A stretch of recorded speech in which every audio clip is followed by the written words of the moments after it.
మేము ఉదయాన్నే 6 గంటలకే జోగ ఎత్తుకునే కార్యక్రమాన్ని స్టార్ట్ చేశామండి. దాని తర్వాత మాకు 11 గంటలకల్లా అది అయిపోయింది.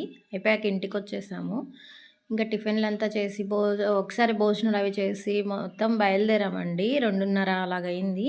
ఇదిగో మేము తిరుపతి బయలుదేరేటప్పుడు ఇక్కడ మనం శ్రీ కపిలేశ్వర స్వామి అదే తిరుపతి నుంచి కొండపైకి బయలుదేరేటప్పుడు కపిలేశ్వర స్వామి దేవస్థానాన్ని ఇట్లా దాటుకుంటూ వెళ్తాం కదా పైకి.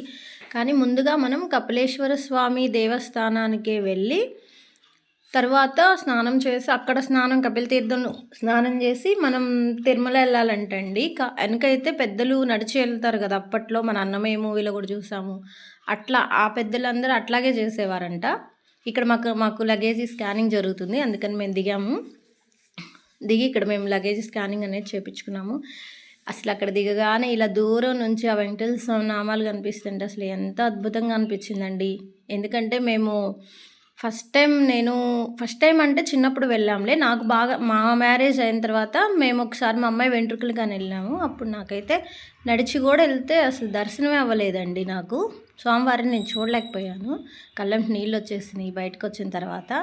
అప్పుడు నేను మొక్కుకున్నాను, వెంట్రుకలు ఇస్తాను మళ్ళీ నడిచి వస్తానని మొక్కుకున్నాను.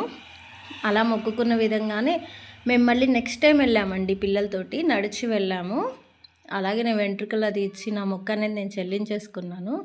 అప్పుడు దేవుడు అసలు ఎంత మంచిగా దర్శనం అయిందోనండి. తర్వాత నెక్స్ట్ టైం మళ్ళీ మా మేనకోడలు వెంట్రుకలు కానీ వెళ్ళాము. అప్పుడు కూడా మాకు చాలా బాగా దర్శనం కలిగింది. టికెట్స్ కూడా బుక్ చేసుకోలేదు, ఫ్యామిలీ మొత్తం వెళ్ళామండి. ఒక 15 మంది దాకా అట్లాగా వెళ్ళాము.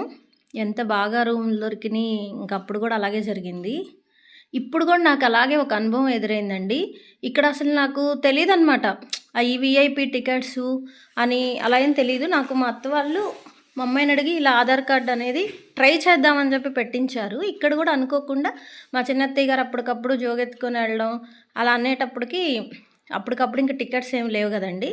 సరే ఒక 3 విఐపి టికెట్లు ఉన్నాయి, ట్రై చేద్దాము, వస్తే లేకపోతే లేదని చెప్పి మా అత్తయ్య మావయ్యలు నాకు తెలియకుండానే నా ఆధార్ పెట్టేసి ఇంకా అలా వాళ్ళకి తెలియదు అసలుకి.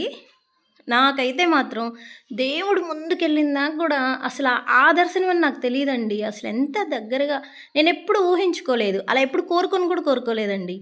ఆ దర్శనం కావాలి నాకు తెలియని కూడా తెలియదు అనమాట. అవన్నీ మనకు అందవులే పెద్ద పెద్ద విఐపీలకి అలాగా. అంటే నేను ఎక్కువ మనకి అందం దాన్ని ఆశించడం అలాంటిది నాకు తెలీదు, అందుకని నేను ఎప్పుడు కోరుకోలేదు. ఎట్లయినా దేవుడు మహత్యం అండి, అంత తిరుపతిలో దర్శనం అంతా. అప్పుడు నేను ఫీల్ అయిందంతా ఇప్పుడు అసలు నాకు 10 రెట్లు కాదు, 100 రెట్లు, 1000 రెట్లు, 1,00,00,000 రెట్లు పోయిందండి అసలు. Thanks for watching.